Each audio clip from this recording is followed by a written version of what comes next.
日咧，我哋呢一位同我哋分享嘅嘉賓朋友咧就哇好犀利，因為咧我記得咧早幾年嘅時候咧就訪問過佢爸爸啦，跟住訪問媽媽啦，今次可以卒之見到咧佢哋口中咧哇寶貝女啊，呢一個好打得嘅女女啊，就係咧中國香港搏擊運動員啊向子瑩嘅。Hello， 你好，子瑩你好。聽你個名就好耐啦。咁因為咧就向柏榮師傅咧都係我一個好羨慕嘅師傅啦。咁知道咦佢個仔仔啊向子希，女女啊向子瑩咧個成績都咁好，所以今日有機會同你傾偈。我都要做好多功夫，知道你少嘅背景同埋好多以前我講過散打，講過泰拳嘅，答住啲嘉賓。今日要向你請教好多嘢。係咁啊，好啦，先將個問題交俾阿家樂哥先啦。既然佢咁多問題要預備問，你最想問阿子瑩啲咩咧？第一件事咧，我就喺睇翻你啲 IG 同 Facebook 啦。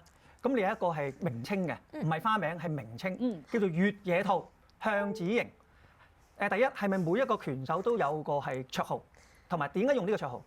咁咧正常咧係去到一個專業比賽嘅時候咧，我哋都要需要一個綽號啦，就方便人哋去記得嘅。因為即係好似阿家樂哥咁樣講啦，你第一個嘅就係會嗌我越野兔，唔係嗌我向子瑩啊嘛。因為呢個算係一個印象咯。咁亦都係點解我叫越野兔，就係因為我細個係好中意睇 Sailor Moon 嘅，係啦，俾媽咪成日都俾我睇好多 Sailor Moon 嘅嘢啦。然之後咧就去到有一次比賽啦，媽咪就叫我你要諗定一個綽號，咁方便啲人去記得喎，唔好成日都叫你向子瑩咁樣啦。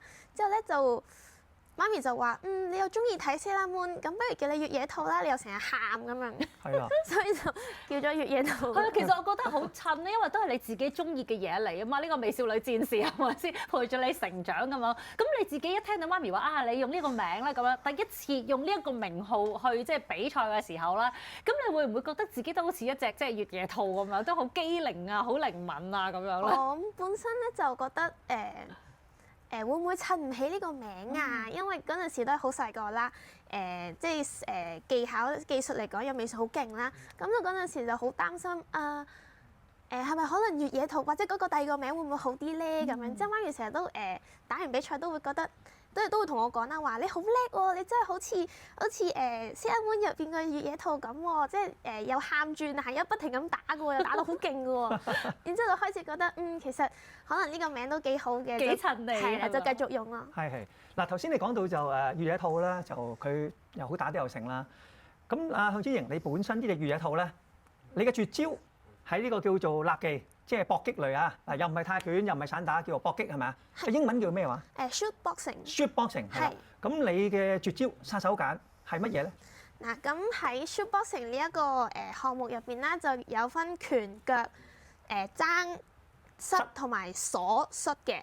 咁咧喺呢個 Shoot boxing 嘅項目入邊咧，我覺得我最叻嘅技巧啦，算係左勾拳同埋呢個背斧頭嘅。背斧頭係日本嘅名詞，其實都係摔啫，係摔跤嚟嘅，個背摔咁樣嘅。係啦。但係我想問下咧，越野兔嗱，頭先你話拳腳爭膝鎖摔，係咪必須要學晒咁多樣嘢嘅咧？作為一位拳手，係咪㗎？其實即係初初可能第一次比賽啦，就一定學唔晒咁多嘅，只不過要學識一啲防守嘅動作多啲咯。咁係學識防守，去到之後先慢慢再學識一啲技巧都唔遲嘅。其實嗱，首先咧就向子瑩本身咧，佢嘅爸爸就向柏榮，咁就喺2000年左右咧，為香港咧係爭取世界泰拳嘅冠軍。又試過第一個嘅搏擊運動員咧，去日本打 K1，贏咗空手道嘅代表，好勁㗎，叫做轟炸機嚇。咁你媽媽咧，我查咗啦，曾海芬係一個散打教練，又係泰拳嘅教練。你集中兩樣大成嗱，首先你講嗰啲規則啦，泰拳嚟講咧就係拳腳爭膝、八臂拳術。咁你好細個係咪就開始拳腳爭膝？向柏榮師傅咧就教你咁樣打咧。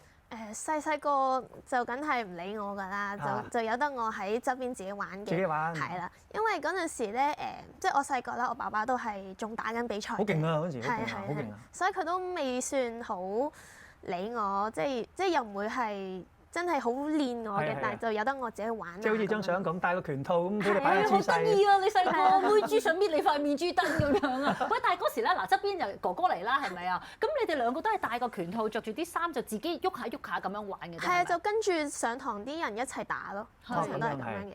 咁跟住咧，你又去過做香港武術隊嘅散打啦，又練過啦。嗱，散打咧以前就我哋都喺另一個電視台講過嘅。佢主要咧就係快拳、腳踢，同埋咧就係快摔，即係摔你，就唔準用擒拿嘅，即係你所謂嘅係鎖技唔準，地面鎖技唔準，因為反關節咧驚整傷啲運動員咧就慘啦，玩唔到。咁你嗰種而家嘅立技搏擊咧，嗰個鎖啊，又係點樣鎖法嘅咧？地面鎖唔鎖得咧？喺 shootboxing 嚟講咧，就全部嘢都係喺站立嘅時候做嘅。所以叫立技。係啦，所以如果跌咗落地下或者摔咗佢落地下嘅時候咧，就要停，然之後起翻身，兩個起翻身啦，先會繼續比賽嘅。係，喂，咁都好啲啊，唔好停咗嚇。係咯，咁但係嗱喺嗰個慢慢成長接觸啦，因為老實講啦，一個家庭裏邊嘅氛圍好緊要噶嘛，即係爸爸媽媽都係咁勁嘅人嚟嘅。我好開心啊！嗰時訪問人員你爸爸好，我話可唔可以打你一錘啊？試下咁樣，佢兩隨便啦，隨便。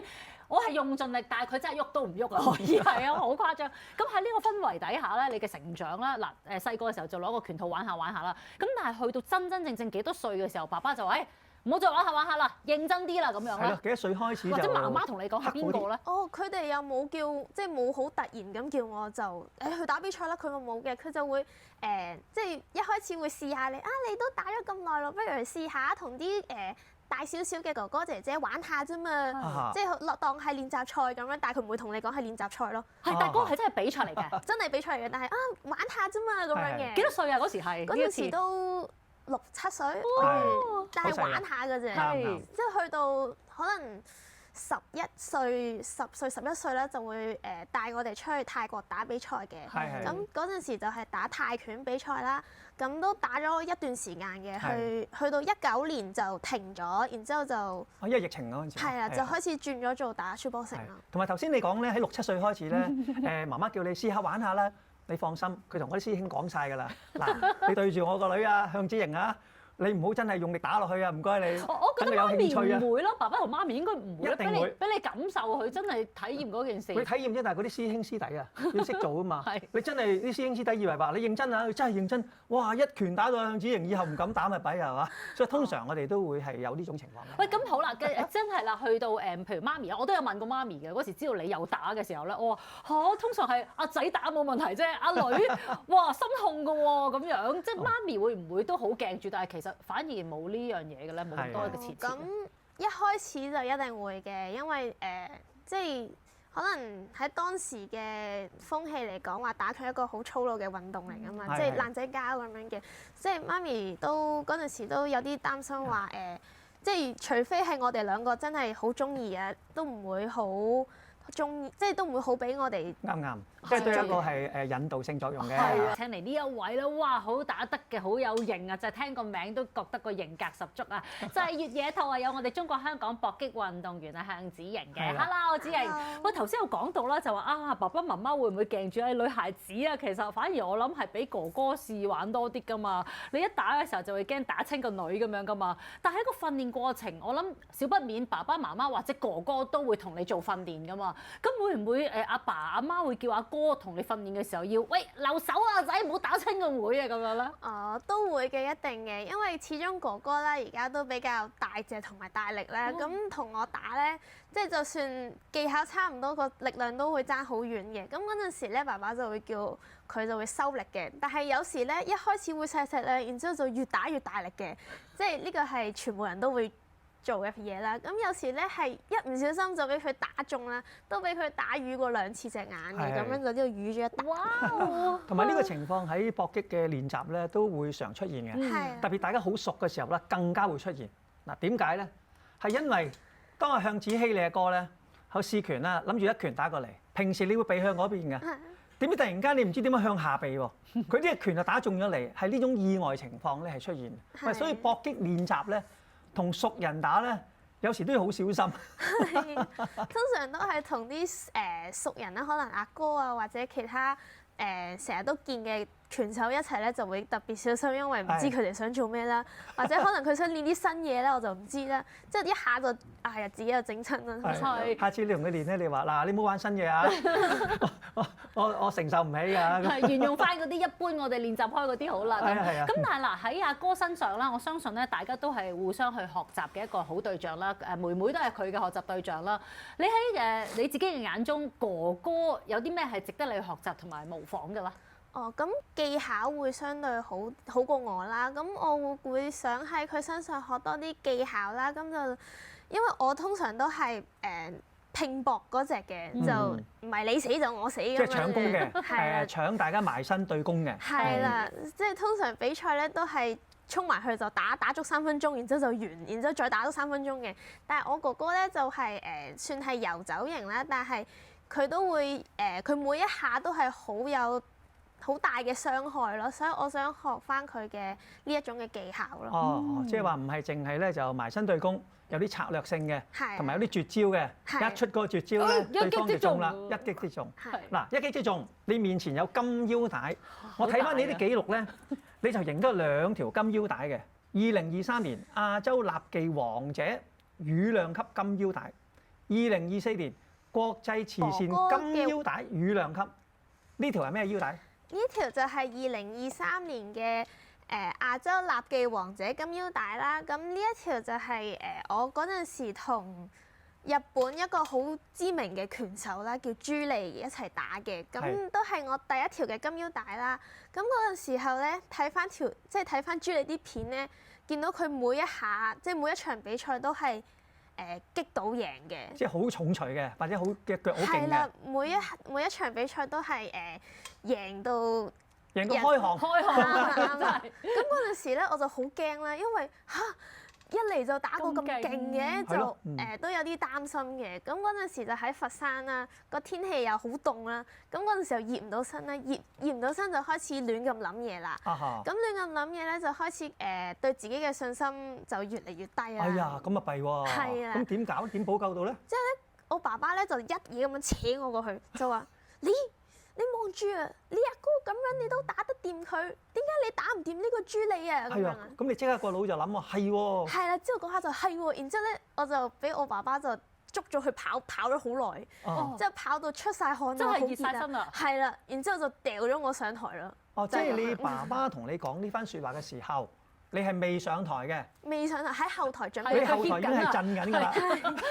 咁啊，爸爸見你震咧，就講呢番説話。係啊，捉咗你跑圈，係啦，就捉咗我跑勻成個會場啦。之後跑完啦，就話 OK 未啊？你熱好身啊？因為佢要摸下我嘅身體，要知道我係有冇熱足身啦。佢 feel 到 OK 啦，就叫我上台啦。咁上台嗰陣咧，一聽到個出場音樂，其實都開始冷靜㗎啦，都唔會亂咁諗嘢啦，就淨係知道一上台就要打啦。咁好彩我嗰陣時發揮得 OK 嘅，即係我係都唔係好彩啦。係發揮得 OK 嘅。咁好啦，咁嗰陣時我就發揮得好好啦，咁就攞到呢條腰帶啦。哇！但係其實咧個比賽完咗之後啦，你再自己去重溫一下，有時都話咧比賽完之後咧都會檢視下自己有啲咩可以再進步啲啊，或者有咩要修正㗎嘛。哇！你都應該好感謝爸爸嗰一刻咧，即係滴住你，同你講完一番説話，跟住再叫你即係遊走呢個係咁跑喎咁樣。咁呢一次嘅經驗裏邊帶到俾你啲乜嘢嘅最有用嘅嘢，日後可以用得翻㗎啦？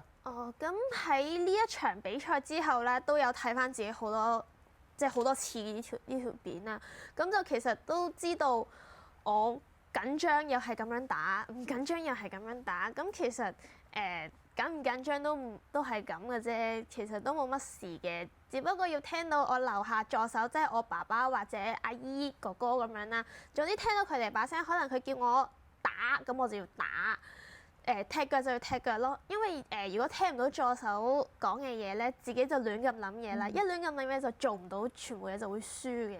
係，即係你對阿康柏榮師傅啦，咁佢哋阿姨都喺度咧，你對佢哋好有信心，即係佢講嘅嘢你跟足做就啱㗎啦。啱啊。同埋仲有一樣咧，就你頭先講阿向師傅咧，同你講話唔使驚嘅咧。第一當時你係自己嚇自己，問題佢用咩嘅語言要好短係驚醒你咧，就係直接話俾你聽。即係千祈唔好似普通教練咁，你有信心㗎，打好啲啦，唔使驚佢㗎咁。你講極我都驚㗎嘛。唔係喎，佢一講，哎呀，你連阿向子希都打得㗎啦，使乜驚佢咧？一句搞掂啊！所以第日你做教練都係喎，一語中的喎，唔好長篇大論喎。我唔會。你而家都有教㗎係嘛？啊，而家都會教下啲小朋友嘅興趣班啊。興趣班嚟嘅嚇，所謂興趣班即係嗱，而家知道泰拳咧有兩種㗎嘛，一種咧就真係搏擊類嘅，就係你啦。另一種咧就係純粹去健身，去減肥，即係佢淨係對住教練係咁打，跟住又唔搏擊嘅，你係邊種教練啊？我其實兩樣都有嘅，但係我通常會教啲減肥類多啲嘅。減肥類多啲，係你唔使減啊？我都要啊！我而家就係想請教下，即係會唔會咧？大部分即係女仔嚟到嘅時候咧，個期望會同你講啊，教練，我好想咧喺1個月之內咧減掉3公斤啊咁樣，會唔會有一啲嘅咁樣嘅數字會俾到你㗎咧？都合理喎，好3公斤。多即係好多女仔都會咁講嘅，係亦都有啲女仔話想減咗條腰啊，咁樣就瘦啲嘅。咁通常咧都係會做好多嘅有氧運動啦，咁就去做晒全身嘅運動啦，咁就會易瘦，即係好快瘦咯。係啦，因為咧有時成日即係踢腳嗰啲動作咧，其實某程度上唔使做掌上壓啊，亦都唔使做 sit up 嗰啲咧，就可以練得到啲即係腹肌啊，即係腹斜肌啊嗰啲位嘅喎，係唔係真嘅咧呢件事？嗱，咁因為咧打拳咧，即係例如淨係出拳嘅話咧，唔係淨係用隻手嘅，都會用晒條腰啊、隻腳係核同埋心肌肉嗰啲嗬要轉晒成個身去打拳嘅。咁踢腳一樣啦，都係用晒條腰啊、核心嘅力去踢隻腳出嚟嘅，唔會淨係用隻腳同埋用隻手嘅，所以你全身咧都係會瘦嘅。頭先你解釋嘅時候咧，學生一定好中意。你其實好溫柔，係啊，同阿蕭主講手啊，好正。係咯，嗱，你頭先話咧，除咗女孩子想減肥會跟你去學下呢一個搏擊運動之外啦，咁小朋友咧，佢哋嚟學嘅時候，佢哋係帶住啲乜嘢嘅心態？係咪定係父母帶住佢哋，想佢哋強身健體啦？哦，咁父母即係通常都係父母帶佢哋過嚟㗎啦，咁就想佢哋培養下啲興趣嘅。咁亦都係咧，想啲小朋友就可以保護到自己啦。可能如果跌親啊，你要點樣去保護自己，唔好整親啲手手腳腳啊。亦都係如果有人打你啊或者蝦你嘅時候，你要點樣去防好自己個身咯。嗱，而家香港嘅搏擊界啦，當然係藏龍伏虎啦，好多人啦。咁但係對於一啲係冇接觸搏擊運動嘅普通人嚟講咧，有3個名字現今咧比較熟悉，其中2個就係你兩兄妹向子希、向子瑩，仲有一個係陳顯婷，即係比較嗰個成績係傳媒報導得多嘅。嗱，咁呢個我哋唔好講話嗰啲 fit boxing 啦，即係訓練係 fit 唔 fit 啊，係真係搏擊類嘅。頭先你講到啊，叫向師傅打下你，你打下佢。唔係佢打下我就大件事啦。你打下佢，我打咗佢一拳，係啊。嗱，因為任何搏擊類咧，我哋師傅咧就學嘅時候咧就係未學打人，先學捱打，呢個好重要。譬如空手道，你真係去學搏擊咧，先要俾師兄師姐咧向你個腹部係咁中啊，咁慢慢啲你將練嗰個核心肌肉群。好啦，咁啊向子瑩，你係點樣去練抗打能力嘅咧？你回憶你嘅師傅阿向師傅係點樣訓練你抗打嘅能力？即刻笑啊！呢個月嘅好笑啊！點解咧？咁平時練抗打啦。練邊個位置先？通常都係練個肚先嘅，因為肚係最易啦，亦都係一開始就比較，即係你比較易 handle 啲嘅。點練法？咁咧，你首先咧，即係都會有一個 partner 啦，咁可能係我阿哥啦，我阿哥就會帶住對拳套啦，就不停咁打你個肚嘅，係啦，不停咁打嘅，可能打1分鐘啊，或者打50下咁樣。咁你就當時閉氣㗎啦，佢一打落嚟就閉氣。又唔係閉氣嘅，通常似係收緊吹氣球咁樣嘅，一吹你就 feel 到你個肚係谷實咗噶嘛，係啦，就係呢個時間咯。但係你都係不停咁吸緊氣嘅，但係你吸氣嗰陣咧唔可以鬆咗個肚咯，一鬆就俾人打㗎啦。OK， 好啦，抗打肚腩，係啦，跟住兩邊手臂啦，同埋兩隻腳啦，點抗打咧？嗱，手臂咧通常都係俾人踢得多嘅，係啦就。踢落隻手臂呢度啦，手臂呢一個位啦，咁一樣第二邊都係同一個位嘅，咁咧就去練翻。如果比賽就俾人踢啦，你要頂得住啦，同埋隻手唔好咁易，即係都係抗打嗰類。係啦，一頂完都要擺呢一度啦。咁一樣嗱，隻腳咧就係俾人斬，即係好似攞個斧頭斬落嚟。我見有啲師傅咧，嗰陣時我喺武術館咧，佢真係攞嗰啲竹枝啊。啲師傅係咁打落佢個腿度，當然唔係好大力啦。藤條掹豬肉咁樣。唔得，藤得太幼啊，會痕啊。係用嗰啲竹啊，即係粗少少嘅，有力，但係佢就係擘開咗個竹，打落去啪啪聲嘅，就唔係好傷嘅。好啦，咁啊手腳啦，頭咧。個頭咧就通常咧係練條頸多啲嘅，因為如果條頸幼咧，你俾人打咧都會咁樣惡起嘅。係。一惡咧就好易屈親啦，或者打到下巴兜上去啦，跟住就會。係啦，所以通常都要練條頸啦，就可以即係我平時訓練咧就會擺隻手咁樣擺喺度嘅，即係擘大個嘴，就會練到呢一個位嘅。啱。係啦，咁一樣啦，我哋踢人咧係要用腳勁呢個位嘅。哇！呢度犀利啦，係唉，泰即係拳最上驚啊！串下五串嗰啲位啊。踢竹樹啊，踢樹啊！係啦，而家點啊？我爸爸咧就會踢樹嘅之前，係啦，但係咧我唔知點解拳館會有勁好多嗰啲鐵，係啦，嗰啲鐵通啦，之後成個拳館都係啦，所以佢就會叫我哋攞啲鐵通去勾隻腳。同埋先要解釋咗先，嗰啲鐵通咧就唔係真係你翻到去亂咁勾㗎，佢哋係一個重量同埋有保護嘅，即係打落去嘅時候咧，唔係好似股式會受傷㗎。唔係你唔好學啊！你哋啊！唔係真係俾盡力勾嘅，係掂下掂下開始同埋有啲嗰啲泰國人咧係碌啊，即係係攞個竹枝碌啊嚇，係碌到佢變硬啊！係哇，其實咁樣聽落都幾刻苦㗎喎。好刻苦啊開頭嘅時候咧，尤其是女仔啦，我哋嗰個即係抗痛嘅能力，好似比男仔低啲㗎嘛。我諗一掂落去嗰下就哇，好想縮，好想縮。但係經歷過訓練之後咧，自己就會好似強硬咗、強韌咗好多。係喂，但係咧，即係越野兔啊！如果要回想翻咧，你喊得最勁嗰次咧，會唔會真係嗰時11歲去泰國嗰個業餘青年賽嘅時候咧，係啦對西班牙嗰個對手？我記得你媽咪形容都係話咧，哇！嗰次你放聲大哭啊！係咪呢場比賽對你嚟講都好深刻印象咧？都係嘅，因為嗰次都係我第一次出國打比賽啦。係咁嗰一次係對西班牙嘅，咁就抽簽，即係本身係有抽簽㗎啦。咁我抽中我同西班牙一齊打㗎啦。咁嗰陣時咧，我爸爸就叫我你做翻你平時學嘅嘢就得㗎啦。即係嗰陣時唔打頭嘅，淨係打個身㗎嘛。咁咧比緊賽嘅時候咧，佢就不停咁打我個頭喎。但係即係我就唔。我唔知咧，因為可能我太亂又耷低個頭啦，所以我唔知佢咪真係有心打啦。總之落咗台啦，我就好驚啦，又好痛咁樣啦。之後同媽咪講：我唔想再打比賽啦，好驚啊咁樣嘅。之後佢就我媽咪咧就會喺隔離，你打得好好啊，係咁喺度摸我，你打得好好啊，你真係好好啊，你下次再打啦咁樣喎。之後就氹下就再打啦。我喺你個 IG 咧就聽到嗱，而家你就喺去年咧2024咧。轉咗專業組之後，3場大賽贏晒啦。嚟緊2025有咩簡單嘅計劃同我哋講講？好簡單。哦，咁2025嘅話咧，就會喺8月1號就喺修頓就打一場專業賽啦。咁亦都喺8月31號就會喺日本嘅名古屋就打一場kickboxing 嘅比賽嘅。哇！日本嗰場緊要啊，kickboxing 係啊。咁我諗你而家即係已經係備戰狀態當中㗎咯喎，其實係嘛？依家會比較似係練緊新嘅技巧多啲咯。係，咁我覺得咧一個咁強嘅心態啦，同埋你每一次我見到你而家你已經係屬於幾享受個比賽帶俾你嘅，就算無論個結果贏定輸都好啦，都係俾咗越野兔一個好好嘅經歷經驗咯。所以今日咧就能夠我親身接觸啊向之瑩，因為喺傳媒度咧我都已經注視咗你好耐啊，我只好開心又從你身上學到好多呢個 shoot boxing 嘅呢個技巧。啊，一陣間試下今次叫越野兔打我一下先，多謝晒你，thank you。